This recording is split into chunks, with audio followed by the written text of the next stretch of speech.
Good evening, YouTube. This is CN Maritime History here back again with another video. And tonight I will be talking about the SS Cap Arcona, or as it was known, the Nazi Titanic. The SS Cap Arcona, named after Cape Arcona on the island of Rügen, was a large German ocean liner.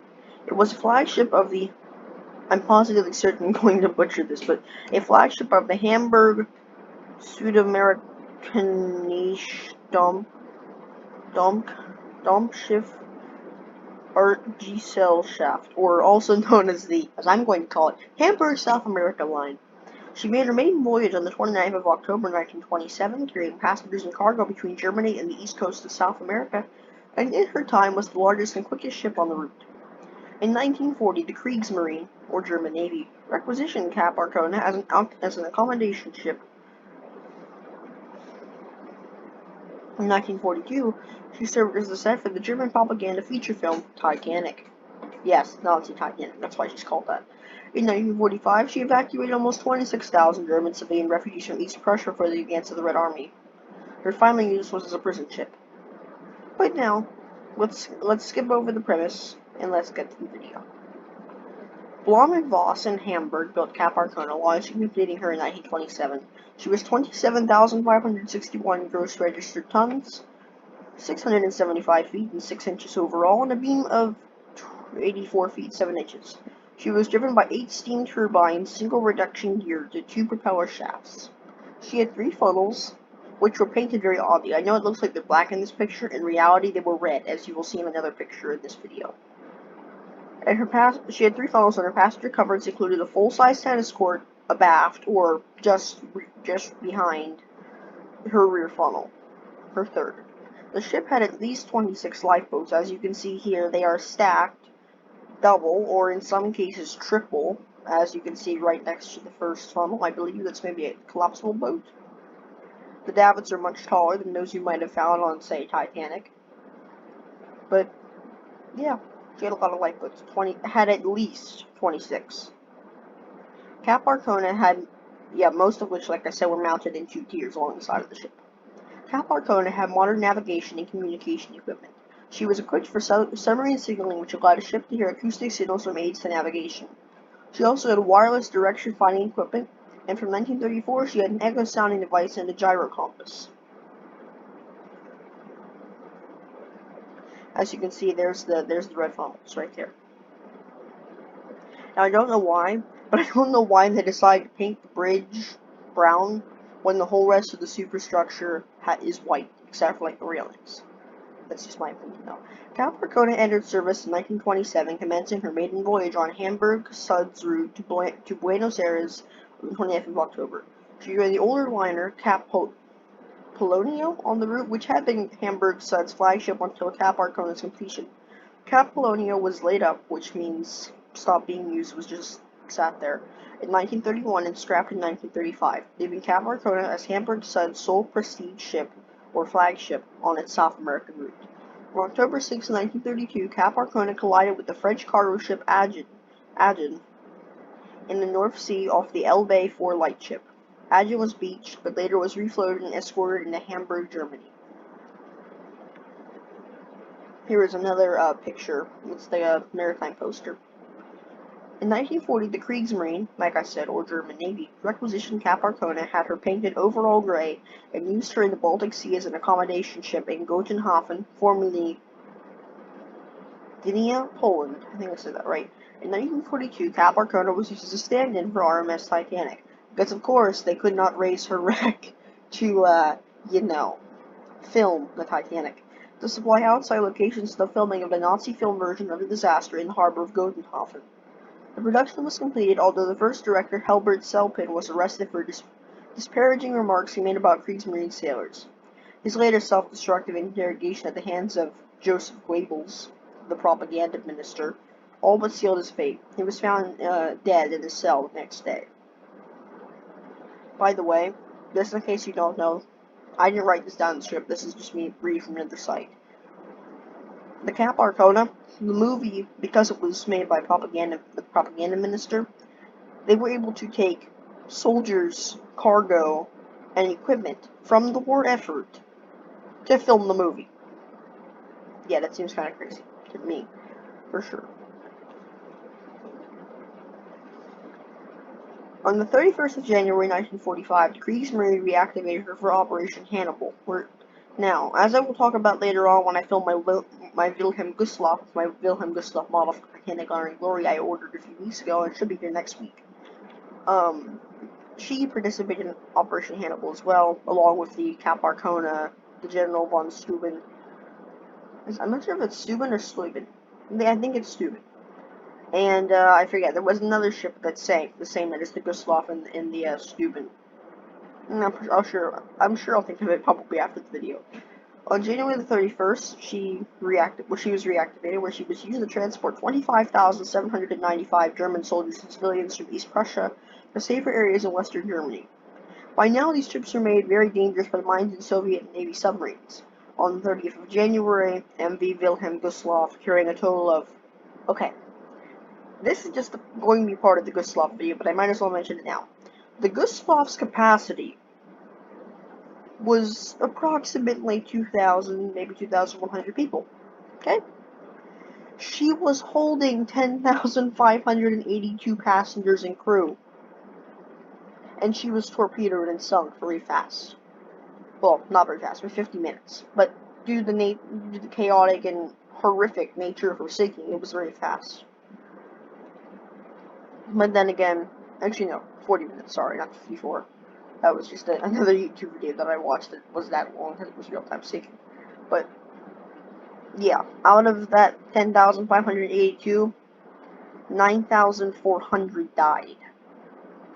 It is the #1 worst maritime disaster in all time. No, in recorded history, I should say. It passes Titanic by 8,000 people. It passes the Doña Paz. That's a disaster I'll talk about in another video. But the Gustloff passes the Doña Paz by quite a few as well. But yeah, the Gustloff is a tragedy that could have been entirely avoided. Early in the morning of February the 11th, the same submarine, S-13, torpedoed the 14,666 gross registered ton General von Steuben, like I said, on its way to Copenhagen with wounded and bedridden soldiers and civilian passengers. So if you notice, they're not targeting the Nazis, they're targeting innocent German civilians. Bedridden soldiers and civilians. See what I mean?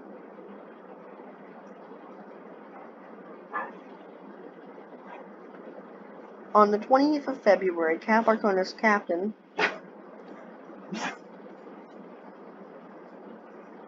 sorry, that was my dog sneezing.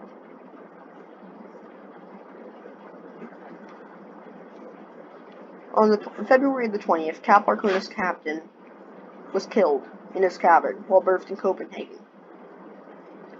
On March the 30th, 1945, Cap Arcona finished her third and last trip between Dynia and Copenhagen, carrying 9,000 soldiers and refugees.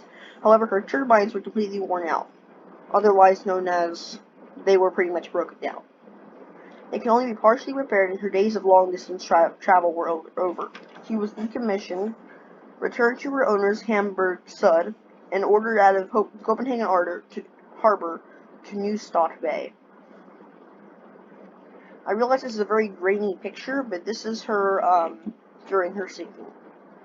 During March and April 1945, concentration camp prisoners from Scandinavian countries have been transported from all over the Reich to the Neuengamme concentration camp near Hamburg.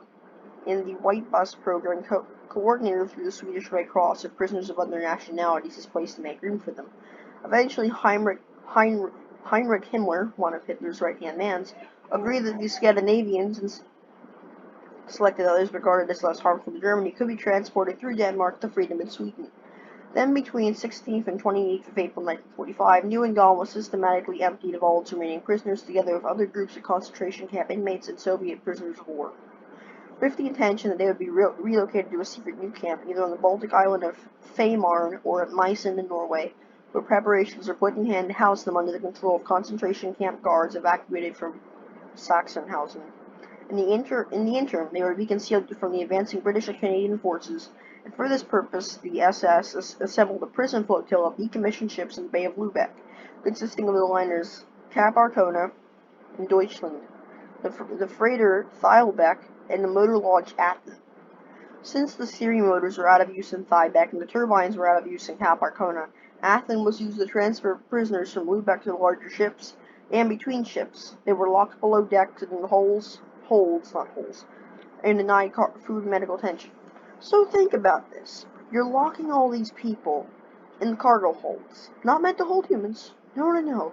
Meant to hold cargo. They're locking them like animals in the middle passage in the slave trade. Think about that. Nazis were monsters. Denied food and medical attention as well. So, yeah, they're starving. Don't care. They didn't care at all. On April the 30th, 1945, the two Swedish ships Magdalena and Lily Matheson, previously employed as support vessels for the White Bus evacuations, made a final rescue trip to Lubeck and back. Amongst the prisoners rescued were some transferred from the prison flotilla. On the evening of May 2, 1945, more prisoners, mainly women and children, from the Stutthof and Mittelbau-Dora camps were loaded on the barges and brought out to the anchored vessels. Although as the Cap Arcona refused to accept any more prisoners, over 800 were returned to the beach at Neustadt in the morning of May the 3rd, where around 500 were killed in their barges by machine gunning or beaten to death on the beach, their SS guards then seeking to make their escape unencumbered. The order to transfer the prisoners to the prison ships had come from Gauleiter Karl Kaufmann in Hamburg. Mark Buglin has challenged Kaufmann's subsequent claim that he had been acting on orders from SS headquarters in Berlin, arguing that the decision in fact resulted from political and business pressures from leading industrialists in Hamburg, who were already at this stage plotting with Kaufmann to hand the city over to British forces undefended and unharmed, and who consequently wished to whitewash away, to a degree so in the case of the Neuengamme concentration camp, all evidence of the prisoners' former presence within the city and its industries. By early May, however, any relocation plans had been scotched by the rapid British military advance to the Baltic, so the SS leadership, which had moved to Flensburg on April 28th, discussed scuttling the ships with the prisoners still aboard. So they literally discussed sinking the ships with the people on board. Later, at a war crimes tribunal, Kaufmann claimed that the prisoners were intended to be sent to Sweden altogether, as none of the ships carried Red Cross hospital markings, nor were they seaworthy. This was scarcely credible. George Henning Roth von Bossowitz-Beer, Hamburg's last higher SS and police leader,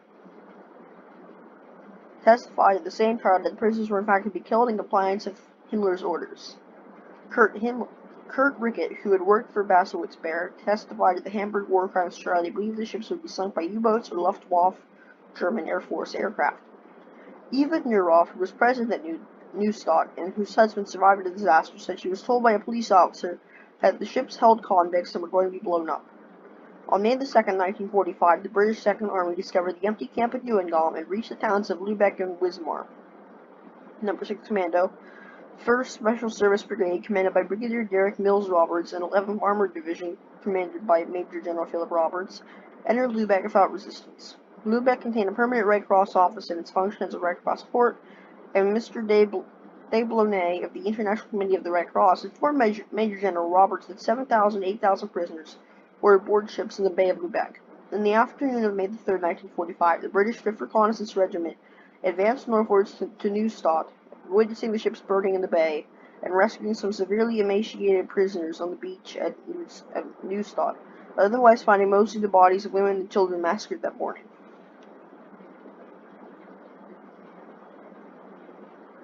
On May 3, 1945, 3 days after Hitler's death, and only 1 day before the unconditional surrender of German troops in northwestern Germany, Captain Cap Arcona, Thielbeck, and the passenger liner Deutschland were attacked as part of general strikes on shipping in the Baltic Sea by Royal Air Force Hawker Typhoons of 83 Group of the 2nd Tactical Air Force. Through ultra-intelligence, the Western Allies have become aware that most of the SS leadership and former concentration camp commandants had gathered with Heinrich Himmler in Flensburg, hoping to contrive an escape to Norway.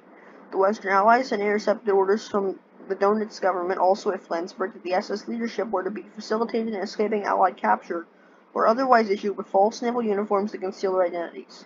As Donitz sought, while at surrender, to maintain the fiction that his administration had been free from involvement in the camps or in Hitler's policies of genocide. None of the prison flotilla were Red Cross marked, though the Deutschland had previously been intended as a hospital ship and retained one white painted funnel with a red cross, and all prisoners were concealed below deck, so the pilots and the attacking force were unaware that they were laden with concentration camp survivors.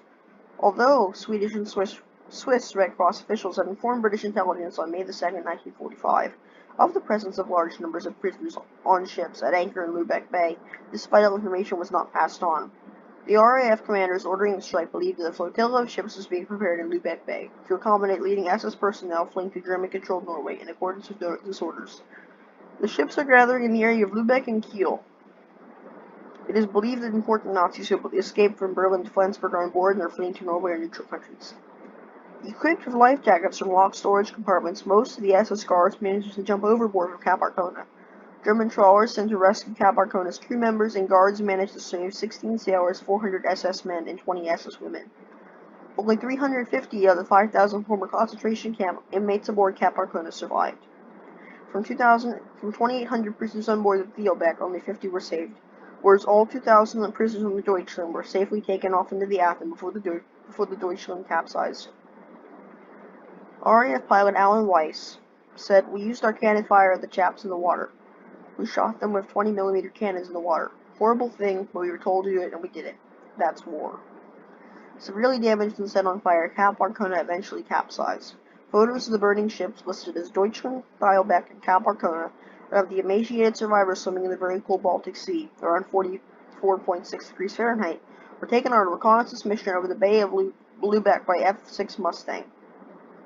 Photo reconnaissance version P-51. Around 700 hours shortly after the attack. On May 4th, 1945, a British reconnaissance plane took photos of the two wrecks, Theelbeck and Cap Arcona, the Bay of Neustadt being shallow. The capsized hulk of Cap Arcona later drifted ashore, and the Beechcraft was finally broken up in 1945. 4 weeks after the attack, bodies of victims washed ashore, where they were collected and buried in mass graves at Neustadt, in Holsten, Scharbeutz, and Timmerdorfer Strand. Parts of skeletons washed ashore over the next 30 years, with the last spot in 1971. The prisoners aboard the ships were of at least 30 nationalities: American, Belarusian, Belgian, Canadian, Czechoslovakian, Danish, Dutch, Estonian, Finnish, French, German, Greek, Hungarian, Italian, Latvian, Lithuanian, Luxembourger, Norwegian, Polish, Romanian, Russian, Serbian, Spanish, Swiss, Ukrainian, and possibly others. So that is the very sad story of the tragic end to an ocean liner, the Cap Arcona, and her role in the mass killing of many nationalities of German prisoners of war, and not German prisoners of war, but prisoners of war in Germany of other various other countries. I hope you guys have enjoyed this video. Hope you guys did not find this too long, and have a good day. Bye.